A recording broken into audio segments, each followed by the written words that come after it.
Hello, everyone. Welcome to another of our Resolve use case series. In this series, we've been shining the spotlight on use cases that are the best fit for automation, low-hanging fruits that really should not be left to manual executions. We've been giving you tips on which ones to start with, what makes these really good candidates. Our SMEs, our own internal SMEs, have been on these webinars showing you what an example workflow of one such use case would look like in Resolve. Today, we're here to talk to you about load balancer Sanity Reboot. In the past, we've covered employee onboarding, employee offboarding. We've done password reset, resource provisioning, and IT incident auto remediation examples. If you missed any of this, you can catch this. You can catch a recording on our LinkedIn Live page. So go check it out. It's a 20-minute session, very insightful, and our SMEs will walk you through that example workflow. You will see a live demo. Today, I'm here with Brent to talk to you about network automation. Brent, can you introduce yourself for our audience here? Yeah, hi everybody. My name is Brent Hunter. I'm a sales engineer with Resolve.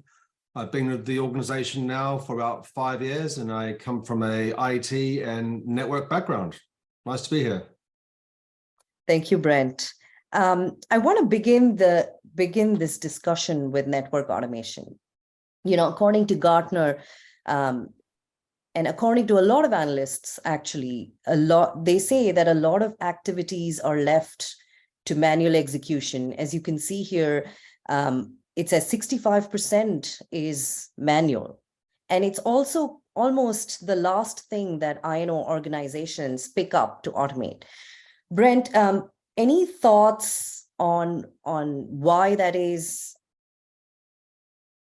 Yeah, I think, well, in the larger organizations, the network team were probably the first team to use automation, right? But back in those days, I'm talking about the 1990s, I guess, it was still a lot of scripting, which led to a lot of complexity.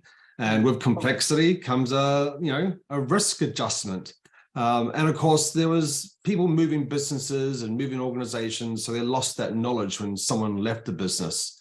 This had to change clearly. So network scripting tools became popular, but still required proprietary knowledge or coding to operate those tools. Network teams were also challenged by the number of different network vendors they needed to operate with, and so only focus on some of the core use cases for automation. And this was typically less than 10% of what is actually possible. Like you said, automation is not new. These guys have been scripting, and they've been using a lot of DIY. What would we say to those people about Resolve? Well, first of all, I think network automation means different things to different people. Some see it just for simple task-based actions like shutting down a port or an interface and restarting it, while others may see network automation as a commercial off-the-shelf tool that does something very vendor-specific, like configuration scripts or 5G service deployments. There's a wide range of capabilities in between these two examples, right? So what does network automation mean to us here at Resolve? Well, we've evolved a lot, much further than scripts. Resolve Actions is a network automation development platform, which means anyone can use it to visually describe their workflows and build whatever they need according to their own standards and operating procedures.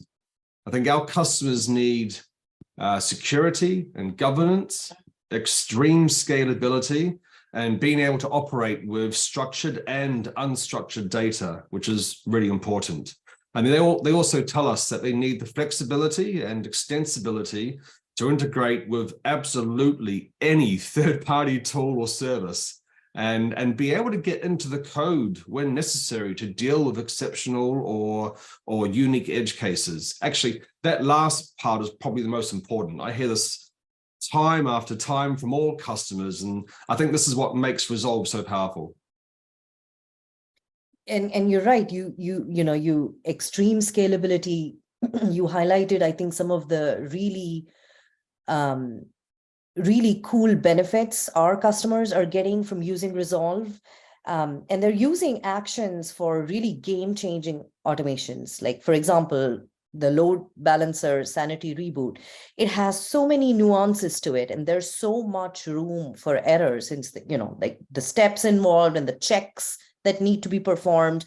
So I want to kind of discuss with you the use case example that we are here that we're showcasing today. Can you kind of walk us through those nuances and give us a flavor for what that steps involve? Yeah, you're right about the nuances and little problems. So in our real world demo today, I'm going to show everyone what a customer built themselves using Resolve to perform a proactive maintenance task of rebooting a pair of load balancers, F5 load balancers. Other technologies exist. Now, this only needed to occur once every 3 to 6 months, but this task was being forgotten about sometimes. And when it was being run manually by the network team, sometimes they would get distracted because the end-to-end process took, almost an hour to complete. And there's lots of different tasks that they need to do, and only one thing can continue when the last one has completed successfully. So let's look at the process definition on screen here. And most processes and hence automations can be broken down into several stages, 1 through 5 here. The trigger, what is going to be the initial trigger point to initiate your automation? Well, this could be absolutely any event occurring in your network or simply based on a job schedule. This particular customer is using Netcall and other monitoring tools, and an alarm would have been generated when a load balancer either fails or has been online for 180 days or 6 months or whatever they wanted it to be.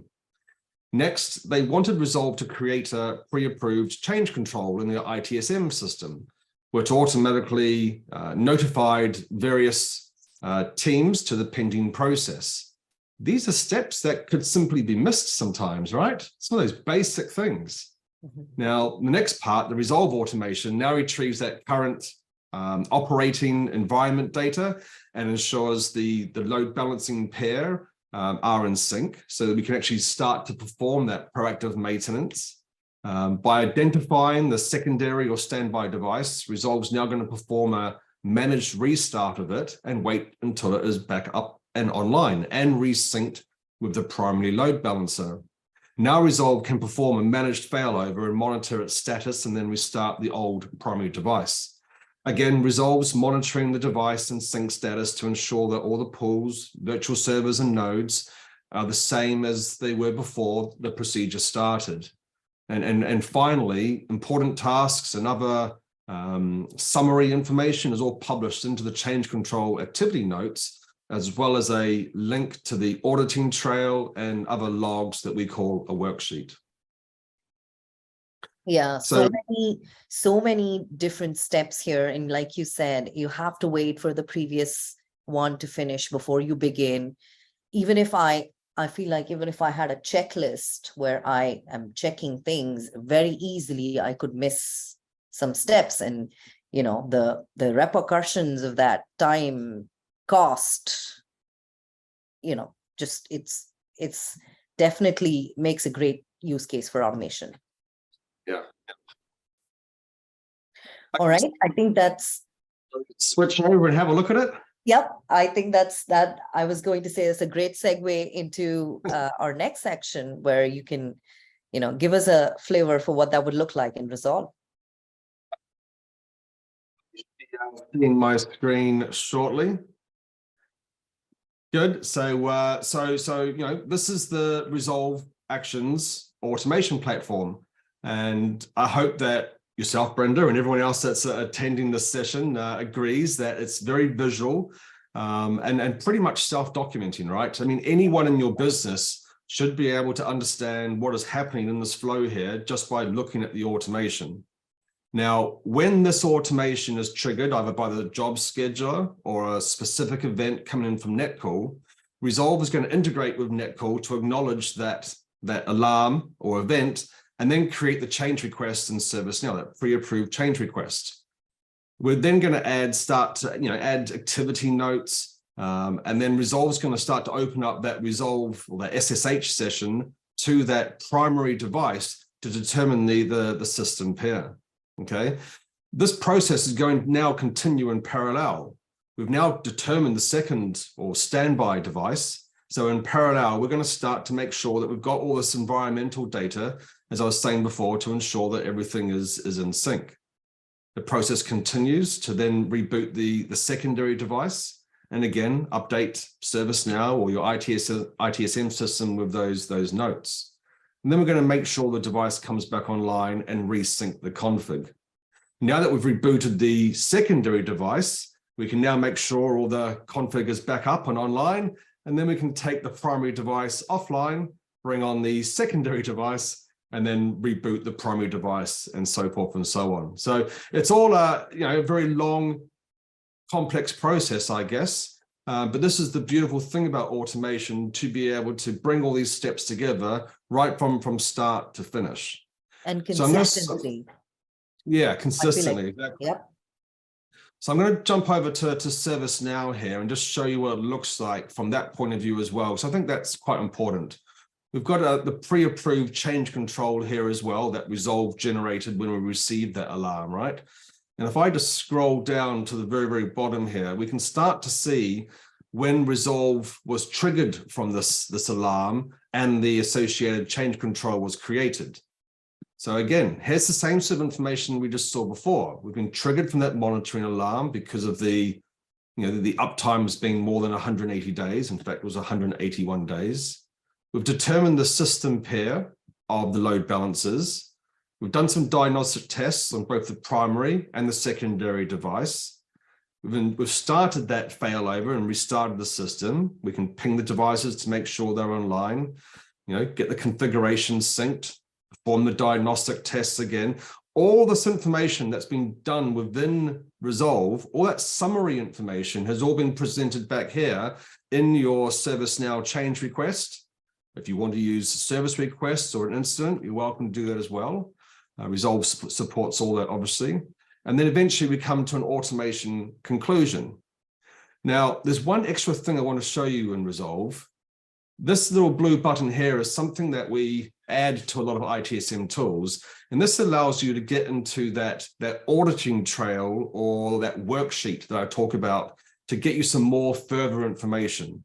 Maybe something didn't go right once in a blue moon. So from in here, you can start to look at all the individual actions that you had that form your automation, and you're provided with a simple red, amber, green traffic light system to let you know if everything occurred correctly.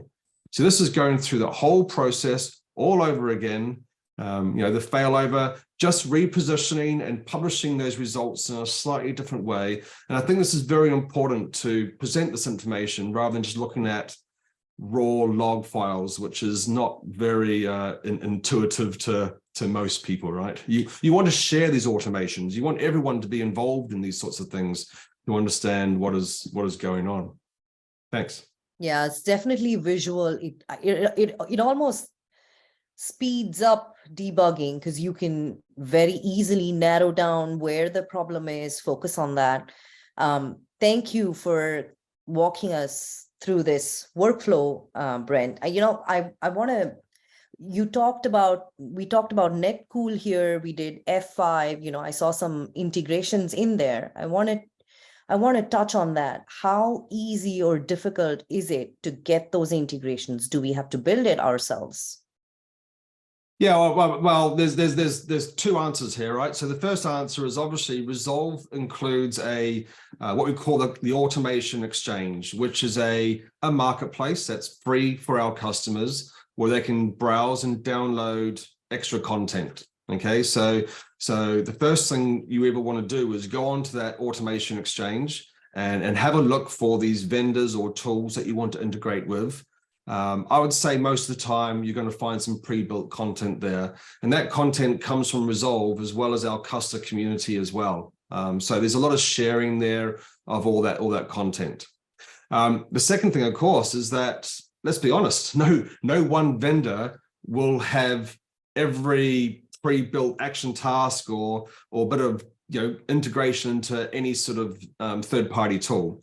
So that's where Resolve provides you with the tools and the wizards to be able to build those integrations yourself.